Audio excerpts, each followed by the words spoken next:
पुंडी साहब, बात यह है सर, किसी के जाली अकाउंट हैं, इमरान खान साहब कहते हैं, किसी की टीटियां हैं जो आ रही हैं बाहर से आ जा रही हैं, किसी के और मसाइल हैं, कोई सुप्रीम कोर्ट से नाअहल है, किसी को एहतसाब अदालत ने सजा दी हुई है। अब ये बातें आपकी लीडरशिप के हवाले से या PMLN की लीडरशिप के हवाले से इमरान खान साहब करेंगे तो वो कहते हैं ये फैक्ट है, मैं झूठ नहीं बोल रहा भाई, ये आप लोगों के किरदार हैं, ऑपोजिशन का किरदार यही है, लीडरान का किरदार यही है। वो कहते हैं इन लोगों को, इमरान खान साहब के बकौल के, शर्म भी नहीं आती कि उन लोगों को डिफेंड करते हैं। मुनीब, इमरान खान साहब के पास कुछ है नहीं दिखाने को कि 2 साल में उन्होंने क्या किया है, या फिर अगर आप पीछे चले जाए 7 साल में KPK की हुकूमत में उन्होंने क्या किया है। इनके पास एक ही कैसेट है कि जी ये चोर है, डाकू है। वो जो इन्होंने जो एक और कैसेट इनकी थी वो खत्म हो गई, जो कह रहा था कि मैं एनआरओ नहीं दूंगा, क्योंकि अब इनके अपने लोग फंस गए। अब वो एनआरओ वाली कैसेट जो है वो सब कुछ खत्म हो गया। आप ये बात कहते हैं, देखें अभी रिसेंटली राजा परवेज शरफ के ऊपर जो केस बना था वो बाइज्जत बरी हो गए। पीपल्स पार्टी के माजी में भी लोगों पे केस बने, बाइज्जत बरी हो गए। अब वो कहते हैं मैं छोड़ूंगा नहीं और नैब आजाद है। अब उनकी ख्वाहिश है कि पूरी अपोजिशन, अगर उनकी ख्वाहिश है पूरी अपोजिशन अंदर चली जाए, उसके बाद ही परफॉर्म कर सके, फिर भी नहीं कर सके। चलो आप मुझे बताएं, आप BRT जो है, आप सुप्रीम कोर्ट में आपकी हुकूमत गई BRT के खिलाफ के, आप इसके इन्वेस्टिगेशन ना करें। मालम जबे में आप सुप्रीम कोर्ट गए हुए हैं, आप अपने फॉरेन फंडिंग में सुप्रीम कोर्ट गए हुए हैं, आप हलीमा खान के ऊपर सुप्रीम कोर्ट गए हुए हैं। तो ये चीजें अपने गरेबार को तो जाके ना आप बताएं कि हलीमा खान पैसे बाहर कैसे लेके गई है। जो शख्स कह रहा था कि मेरे पास इतना खर्चा नहीं था कि मैं अपनी वालदा का इलाज कर सकूं, उसके आज 4 बच्चे, उस वालदा तो खुदा उनको जन्नत बख्शे, हम कहते हैं उसकी खुदा मफरत करे। लेकिन वो 4 लोग इस मुल्क में, ये सिर्फ 4 लोग ईमानदार हैं और अरबपति भी बन गए, गुर्बत से अरबपति बन गए। और पैसे कहां से आए? सिलाई मशीनों से आए। अब ये साइंस तो पता नहीं कौन सी रॉकेट साइंस है, हमें बता दें कि सिलाई मशीनों से कैसे अरबपति बन जाते हैं। उनकी बहन है अरबपति बन गई, लेकिन वो सुप्रीम कोर्ट अच्छा, उसके पीछे मतलब है।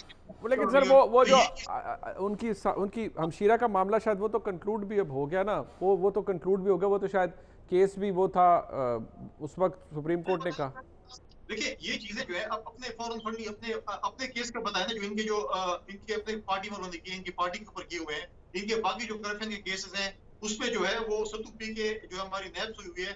KPK में आपको मैं कितनी लिस्ट बताऊं, मतलब जब का बताऊं, ब्यूटिफिकेशन ऑफ स्वाद की ठीक है, बताऊं, अच्छा ब्यूटिफिकेशन ऑफ एजुकेशन पे बताऊं सर, वो तो एक लंबी, आपको मैं। वो आप ठीक कह रहे हैं, वो एक लंबी लिस्ट है, वो फैसल भाई एक लंबी लिस्ट है। बट हुमायूं साहब, ये देखिए, ये कम से कम ये जो बातें गिनवा रहे हैं, कुछ बातें तो शायद आप, जैसे मैंने ऑपोजिशन के हवाले से कुछ फैक्चुअल बातें की जो कि मौजूद है, कुछ बातें जो ये कह रहे हैं कि क्या है दिखाने के लिए आपके पास 2 साल के बाद, इवन प्री कोविड, क्या दिखा पाएंगे आप लोगों को? ये जो जुबैर साहब ने अभी इतनी जबरदस्त चार्जशीट पेश की है, क्या है आपके पास लोगों को दिखाने के लिए सर? मैं 2 साल इस पे बात करता रहा हूं और मैं जुबैर की पूरी गुफ्तगू में जी सर, इस चीज का इंतजार करता रहा हूं कि PMLN जो फ्रेश मैंडेट मांग रही है कि दुनिया का जो क्राइसिस है कोरोना का, जिसने लाइव्स और लाइवलीहुड्स तबाह कर दी, इकोनॉमी दुनिया की तबाह कर दी, उसमें मुझे जुबैर बताएं कि ये कैसे मुख्तलिफ हैंडल करेंगे, जो कि अभी पाकिस्तान में और दुनिया में नहीं हो रहा। मैं अभी तक सुनने के मुंतजर हूं। ठीक है सर। देखिए, मैं एक बार फिर आपको कह देता हूं कि जो प्रिकेरियस सिचुएशन इस गवर्नमेंट को मिली थी, जो करंट अकाउंट डेफिसिट से, जो लोन्स थे, जिस तरफ इन्फ्लेशन बढ़नी शुरू हो गई थी, जो ग्रोसली ओवरवैल्यूड रुपी था, जिससे जब IMF ठीक कराती तो महंगाई आती है, हमने, दुनिया ने तस्लीम किया, मूडीज ने किया, फिच ने किया, S&P ने किया, IMF ने किया, वर्ल्ड बैंक ने किया कि हम मुल्क को बेहतरी की तरफ ले जा रहे थे। और इतनी देर में कोरोना आ गया। मैं 10 चीजें और गिनवा सकता हूँ। 2 साल हम इन्हीं चीजों पे बात करते रहे।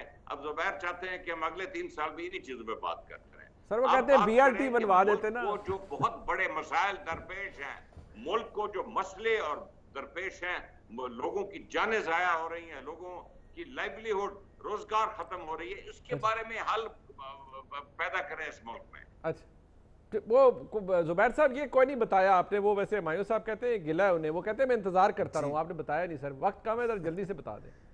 पहली बात ये होती है, मैं जल्दी से बता देता हूँ। देखिए, पहली बात होती है कि इकोनॉमिक एक्टिविटी का पहिया चलना शुरू होना चाहिए, और वो कहाँ से चलना शुरू होगा? उसी से रोज़गार होगा, उसी से टैक्स कलेक्शन इंक्रीज होगी, उसी से सब चीज़ एम्प्लॉयमेंट होगी, उसी से सब कुछ होगा। और वो करने के लिए सबसे पहले तो एक थोड़ी सी ऐसे कप्तान चाहिए होता है, नकम्मा कप्तान नहीं, एक जो जिसको समझ बूझ होती है पाकिस्तान की और पाकिस्तान की मुश्किलात की। सर ये और वर्ल्ड उसी कप हिसाब विनर से वो कप्तान प्लान है। बनाता है और फिर एक कॉम्पिटेंट वर्ल्ड कप क्रिकेट के उसके क्रिकेट बोर्ड के चीफ बन जाए, हम उनको हार पहनाएंगे, लेकिन पाकिस्तान वो नहीं चला सकते, ये बिल्कुल क्लियर है। सो एक तो ये है कि आपके पास इस किस्म की टीम होनी चाहिए जो कॉन्फिडेंस बिल्ड करे बिजनेसेस में, ताकि इन्वेस्टमेंट होनी शुरू हो जाए, ताकि लोग एक्सपैंड होना शुरू हो जाए। भाई 5.8% ग्रोथ हमारे 5 साल में क्यों ग्रोथ ऊपर जा रही थी कंसिस्टेंटली? हमारे 5 साल में महंगाई क्यों नीचे आ रही थी? ये कह रहे हैं कि प्लान हमारे से पूछ रहे हैं, हम तो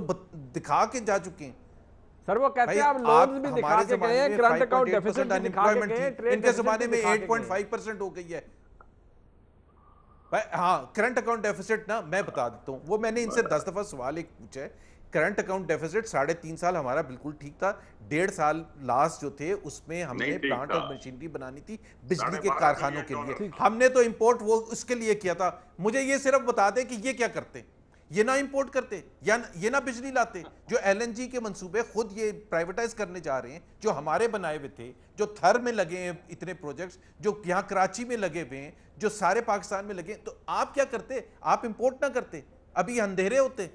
आप मुझे बता देना कि आपके पास क्या सोल्यूशन था अल्टरनेट? अच्छा, कि हमने करंट अकाउंट डेफिसिट हमारा इसलिए बढ़ा था, और करंट अकाउंट डेफिसिट इंप्रूव इस तरह से होता है मुनीब, जो एक्सपोर्ट इंक्रीज करके, इंपोर्ट का पहिया बंद करके, ताकि पाकिस्तान में तबाही आ जाए, पाकिस्तान में इकोनॉमिक एक्टिविटी बंद हो जाए। ये बिल्कुल वैसी है कि एक घर में आप कहें कि 1 लाख रुपए सेव करना है, हम खाना पीना बंद कर देंगे सर, और फिर कहेंगे देखें जी हमने सेव कर लिया 1 लाख रुपए। सर मेरे पास ना बड़ा कमाल किया है। अच्छा, लोगों को भूखा मार दिया, लोगों की डिबेट बड़ी नौकरियों से लंबी है। निकलवा दिया, गुर्बत की लकीर से नीचे भिजवा दिया। अच्छा सर, ये वैसे डिबेट बड़ी लंबी है, मैं आई विश कि मैं इसे कंटिन्यू कर सकूं, आगे ऐसे ही चले।